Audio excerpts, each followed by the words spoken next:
ভীষ্ম ছিলেন মহাকাব্য মহাভারতের এক অন্যতম প্রধান চরিত্র। তার আসল নাম ছিল দেবব্রত।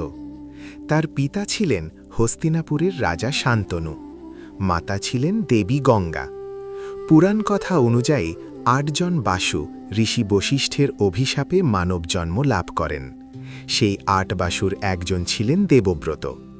গঙ্গা দেবী তাদের মা হিসাবে জন্ম দেন। জন্মের পর গঙ্গা প্রথম ৭ সন্তানকে নদীতে বিসর্জন দেন অভিশাপ মুক্ত করার জন্য। অষ্টম সন্তান দেবব্রতকে রাজা শান্তনু বাধা দিলে গঙ্গা তাকে নিয়ে চলে যান এবং পরে শিক্ষা দীক্ষা দিয়ে পিতার কাছে ফিরিয়ে দেন। দেবব্রত অল্প বয়সেই শাস্ত্র ও অস্ত্রবিদ্যায় পারদর্শী হন।